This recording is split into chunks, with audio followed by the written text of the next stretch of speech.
धारा एवं परिपथ हम पढ़ेंगे आज, जिसमें से सबसे पहले विद्युत धारा को समझने के लिए हम देखते हैं कि विद्युत के स्वरूप दो तरीके के होते हैं, दो प्रकार के होते हैं।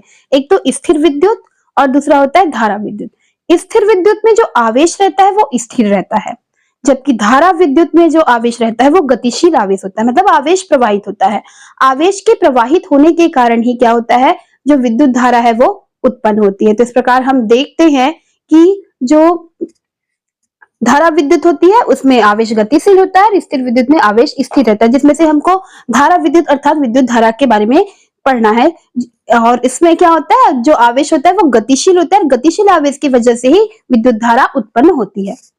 विद्युत धारा को समझने से पहले हम आवेश को समझ लेते हैं। आवेश जो होता है वो किसी पदार्थ का भौतिक गुण होता है, जो पदार्थों के कण में रहता है या वस्तु में रहता है, या हम बोल सकते हैं कि पदार्थों या वस्तुओं के कण में रहता है। और ये जो आवेश होता है वो दो तरीके का होता है, दो प्रकार का होता है। एक तो धनात्मक आवेश होता है और दूसरा है ऋणात्मक आवेश। तो धनात्मक आवेश वो आवेश होता है जब किसी वस्तु या पदार्थ में जब इलेक्ट्रॉनों की कमी होगी तो वो धनात्मक आवेश प्राप्त करती है, जबकि ऋणात्मक आवेश क्या होता है, जब किसी वस्तु में इलेक्ट्रॉनों की अधिकता होती है। वैसे भी हम जानते हैं कि इलेक्ट्रॉन में ऋणावेश होता है, तो जब वस्तुओं में इलेक्ट्रॉन की अधिकता होगी तो वो ऋणात्मक आवेश प्राप्त करता है। तो इस प्रकार से हम आवेश की परिभाषा इस प्रकार से दे सकते हैं कि आवेश किसी पदार्थ या वस्तु का भौतिक गुण होता है जो वस्तु या पदार्थ के कण में होता है, और इसका एसआई मात्रक कूलाम है। कूलाम को हम सी से दर्शाते हैं और आवेश को हम दर्शाते हैं क्यू से। आवेश दो प्रकार का होता है, धनात्मक आवेश और ऋणात्मक आवेश। हम यहाँ पर देखते हैं कि आवेश क्या करता है, वस्तुओं को, पदार्थों को आवेशों की वजह से, धनात्मक और ऋणात्मक आवेश की वजह से आकर्षित करता है या फिर प्रतिकर्षित करता है। आकर्षित करता है, आकर्षित कब करेगा, जब दोनों विपरीत आवेश होंगे। विपरीत आवेश मतलब धनावेश और ऋणावेश होंगे, वहां पर आकर्षण होगा, वहीं पर विद्युत धारा उत्पन्न होगी। लेकिन प्रतिकर्षण कब होगा, प्रतिकर्षण तब होता है जब दो सजातीय आवेश हो। दो सजातीय आवेश मतलब या तो धनावेश होंगे तो भी प्रतिकर्षण होगा, या ऋण आवेश होंगे तो भी क्या होगा, प्रतिकर्षण होगा।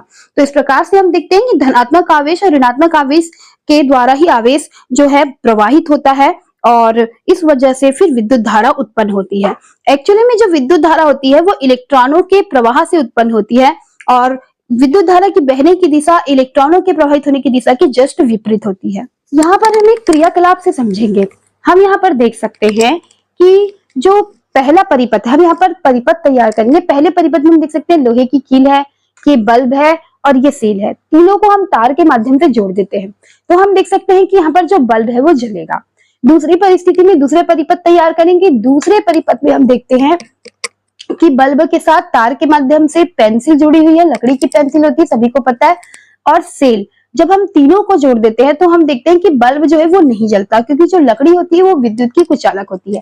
तीसरी जो हमारी परिस्थिति है, तीसरी परिस्थिति में हम देखते हैं कि हमने बल्ब के साथ तार के माध्यम से सेल तो जोड़ा है, लेकिन इस तार को आपस में नहीं जोड़ा है, और चूंकि तार आपस में नहीं जुड़ा है तो ये क्या होगा, एक खुला परिपथ है। इस वजह से यहाँ पर जो है बल्ब वो नहीं जलेगा। इस परिस्थिति में भी बल्ब जो है वो नहीं जलेगा। तो हम यहाँ पर देख सकते हैं कि तीनों ही परिस्थिति में, पहली जो परिस्थिति है उसमें बल्ब जलेगा, दूसरी परिस्थिति में जिसमें लकड़ी की पेंसिल लगी हुई है उसमें बल्ब नहीं जलता, और तीसरे में जो कि हमने तार को आपस में नहीं जोड़ा है, परिपथ पूरा नहीं किया है, तो इस वजह से ये खुला परिपथ होगा और बल्ब जो है वो नहीं जलेगा। उपरोक्त जो हमने क्रियाकलाप और एक उदाहरण देखा था कि किस प्रकार से जो परिपथ को पूरा करने पर पदार्थों में विद्युत का चलन होता है, तो उस आधार पर विद्युत की चालकता के आधार पर पदार्थ तीन प्रकार के होते हैं। एक तो होता है चालक, दूसरा विद्युत रोधी या कुचालक, और तीसरा अर्धचालक। नाम से स्पष्ट है, चालक या सुचालक ऐसे पदार्थ जिनमें विद्युत का प्रवाह आसानी से होता है, ऐसे पदार्थ जिनमें विद्युत का प्रवाह आसानी से होता है चालक कहलाते हैं। जैसे कि सभी धातुएं, सोना, चांदी, तांबा, एल्यूमिनियम, टीन, ये सारी धातुएं। इसके अलावा मिश्र धातु में स्टील और कांसा, इन सब में विद्युत का चालन होता है। इसके अलावा तरल अमोनिया में विद्युत का चालन होता है। ये ऐसे पदार्थ हैं जिनमें विद्युत का प्रवाह आसानी से होता है। दूसरा होता है विद्युत रोधी या कुचालक। नाम से ही स्पष्ट है, विद्युत रोधी मतलब जिसमें विद्युत का प्रवाह बिल्कुल भी नहीं होता, जैसे कि कांच, रबड़, कागज, प्लास्टिक आदि जो होते हैं उसमें विद्युत का जो चालन है वो नहीं होता है, कांच, रबर, कागज और प्लास्टिक में। इसके अलावा हम देख सकते हैं अर्धचालक। अर्धचालक ऐसे पदार्थ होते हैं जिनमें विद्युत का चालन होता ही नहीं है, लेकिन कुछ अन्य पदार्थ या अशुद्धियों को मिला दिया जाए तो उनमें विद्युत का चालन होने लगता है, जैसे कि सिलिकॉन, जर्मेनियम। तो इस प्रकार विद्युत की चालकता के आधार पर जो पदार्थ होते हैं वो 3 प्रकार के होते हैं: चालक, कुचालक या विद्युत रोधी, अर्धचालक। अर्धचालक याद रखना, विद्युत का चालन नहीं होता, लेकिन कुछ अशुद्धियों को मिलाने पर विद्युत का चालन होने लगता है, जैसे कि एग्जाम्पल में है सिलिकॉन या जर्मेनियम। विद्युत धारा जो होती है वो आवेशों के कारण प्रवाहित होती है। फॉर एग्जाम्पल मान के चलेते हैं कि ये जो ये भी एक तार है, इस तार में जो प्रवाहित होगा वो होगा आवेश। आवेश को हम दर्शाते हैं Q से। तो प्रवाहित आवेश होता है और उत्पन्न होती है विद्युत धारा। विद्युत धारा को हम प्रदर्शित करते हैं I से। तो बोलचाल के लिए भले हम बोल देते हैं कि धारा बह रही है, करंट दौड़ रहा है या विद्युत धारा प्रवाहित हो रही है, लेकिन प्रवाहित होता है आवेश और उत्पन्न होती है विद्युत धारा। ये बिल्कुल वैसा ही है जैसे कि मान के चलो अगर कोई नल का पाइप है या फिर कोई ऐसा पाइप है जिससे पानी बह रहा है, तो पानी के बहने से क्या उत्पन्न होगी? जल धारा उत्पन्न होती है। जैसे जल के प्रवाहित होने से जल धारा उत्पन्न होती है, वैसे किसी तार में आवेश के प्रवाहित होने से विद्युत धारा उत्पन्न होती है। विद्युत धारा को हम I से प्रदर्शित करते हैं।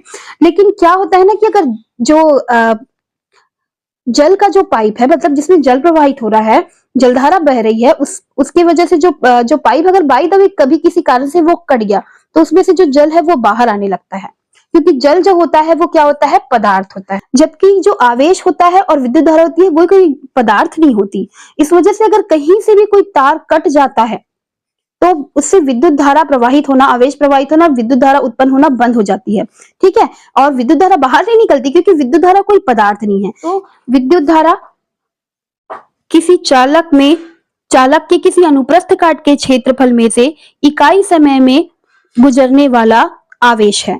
तो हम यहाँ पर देखते हैं कि किसी चालक के, अभी हमने चालक शब्द का इस्तेमाल किया है, चालक शब्द का इस्तेमाल इस लेसन में बार बार आएगा। तो चालक का मतलब हर वो पदार्थ होता है जिसमें विद्युत धारा उत्पन्न होती है, विद्युत धारा का चालन होता है, चाहे वो टीवी हो, फ्रिज हो, और भी कोई भी वो पदार्थ जिनमें विद्युत का चलन होगा। लेकिन चूंकि हमको स्टडी करना है, पढ़ना, तो हम उतने बड़े बड़े उपकरण को संकेतों में भी बनाने में समस्या होती है। तो इसलिए हमेशा प्रैक्टिकल करते समय या फिर पढ़ते समय हम एक तार का एग्जाम्पल लेते हैं। तो जैसे तार है, उसको हम चालक बोल सकते हैं। तो चालक के अनुप्रस्थ काट के क्षेत्रफल में t सेकेंड में या t समय में जो बहने वाला जो आवेश है वो क्या कहलाता है? विद्युत धारा कहलाता है। यही इसकी परिभाषा है। विद्युत धारा का जो SI मात्रक होता है, विद्युत धारा का SI मात्रक होता है वो होता है एम्पियर। विद्युत धारा का SI मात्रक होता है एम्पियर, और हम इसको A से दर्शाते हैं। विद्युत धारा का सूत्र है विद्युत धारा बराबर विद्युत धारा बराबर आवेश बटा समय। विद्युत धारा बराबर आवेश बटा समय। तो चूंकि हम विद्युत धारा को हम दर्शाते हैं I से, इज इक्वल टू आवेश को हम दर्शाते हैं Q से, और समय को हम दर्शाते हैं T से। तो इस प्रकार हम देखते हैं कि हमारा सूत्र हुआ I is equal to Q upon T, जहां I विद्युत धारा है, Q जो है वो आवेश है, और T क्या है? समय है। अगर अंकित प्रश्न में इन दोनों में से किसी एक भी राशि का मान दिया होगा तो हम तीसरी राशि का मान निकाल सकते हैं। जैसे आवेश का मान दिया होगा तो हम आवेश का मान और समय का मान दिया होगा तो विद्युत धारा का मान ज्ञात कर सकते हैं, या विद्युत धारा और समय का मान दिया होगा तो आवेश का मान हम ज्ञात कर सकते हैं। यहाँ पर हम एक अंकित प्रश्न हल करेंगे। किसी विद्युत परिपथ में 0.4 एम्पियर की विद्युत धारा 10 मिनट तक प्रवाहित होती है, तो विद्युत परिपथ से प्रवाहित विद्युत आवेश का परिमाण ज्ञात कीजिए। तो मैंने थोड़ा ऑलरेडी पहले लिख लिया हुआ है समय बचाने के लिए। तो हम यहाँ पर देखते हैं कि हमारे प्रश्न में क्या क्या चीज दी गई है। एक तो विद्युत धारा दी गई है, I का मान 0.4 एम्पियर। दूसरा अगला हमारा दिया गया है समय दिया गया है 10 मिनट, जिसको हम सेकेंड में बदलेंगे। चूंकि 1 मिनट बराबर 60 सेकेंड होते हैं, तो 10 मिनट को हम 60 से 60 से गुना करेंगे तो 600 सेकेंड आ जाएगा। और ज्ञात करना है हमको आवेश का मान। तो अब हम सूत्र लगाते हैं विद्युत धारा बराबर आवेश बटा समय। इसको हम इस प्रकार से भी लिख सकते हैं कि I is equal to Q upon T। तो चूंकि I का मान है 0.4 ampere is equal to Q का मान हमको ज्ञात करना है और T का मान हमारे पास है 600 सेकेंड। तो अब हम कुछ नहीं करेंगे, इसको पक्षांतर कर देंगे, मल्टीप्लाई कर देंगे। तो 0.4 एम्पियर इंटू क्या कर देंगे 600 second is equal to Q। तो जो हमारा Q अर्थात आवेश का मान है, ये आप गुना करोगे तो ये आ जाएगा 240 कुलाम। क्योंकि आवेश का मात्रक क्या होता है, कुलाम होता है, इस वजह से हम उत्तर में लिखेंगे 240 कुलाम। और उत्तर में भी साथ साथ में हम लिखेंगे कि हम बताएंगे कि उत्तर में कि अतः परिपथ में 240 कुलाम का आवेश प्रवाहित होगा। हम बताएंगे कि अतः परिपथ में 240 कुलाम का आवेश प्रवाहित होगा, आवेश प्रवाहित होगा। एम्पियर अर्थात विद्युत धारा के मात्रक की परिभाषा देखते हैं। हम देखते हैं कि यदि ए बी एक चालक तार है, उसके किसी अनुप्रस्थ काट के क्षेत्रफल से यदि 1 सेकेंड में 1 कुलाम का आवेश प्रवाहित हो रहा है, तो उत्पन्न होने वाली जो विद्युत धारा होगी वो होती है 1 एम्पियर। ये 1 एम्पियर की परिभाषा है। आप लोग चाहो तो परिभाषा यहाँ पर लिखी हुई है, आप लोग नोट कर सकते हो। तो हम यहाँ पर देखते हैं कि यदि किसी चालक के अनुप्रस्थ काट के क्षेत्रफल में 1 सेकेंड में 1 कुलाम का आवेश प्रवाहित करते हैं, तो उत्पन्न होने वाली जो धारा आई होगी वो 1 एम्पियर होती है। तो यहाँ पर हम सूत्र लिख सकते हैं कि 1 एम्पियर बराबर 1 कुलाम बटा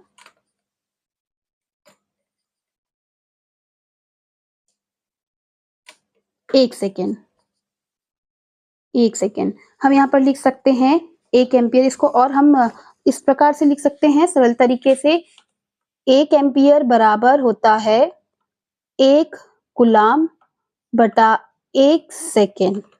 तो चूंकि यहाँ पर हम देख सकते हैं कि जो समय का मात्रक होता है सेकेंड होता है, आवेश का मात्रक जो होता है कुलाम होता है, ठीक है। तो हम और विद्युत धारा का मात्रक तो हम जानते ही है कि एम्पियर होता है। तो इस प्रकार से हम देखते हैं कि 1 एम्पियर बराबर 1 कुलाम बटा 1 सेकेंड होता है। तो हम यहाँ पर बता सकते हैं, फिर से मैं दोहरा रही हूँ कि एम्पियर की परिभाषा है कि जब किसी चालक के अनुप्रस्थ काट में से अनुप्रस्थ काट के क्षेत्रफल में से 1 सेकेंड में यदि 1 कुलाम का आवेश प्रवाहित होता है, तो उत्पन्न होने वाली जो विद्युत धारा होती है वो 1 एम्पियर होती है। यही एम्पियर की परिभाषा है। विद्युत धारा एक अदिश राशि है।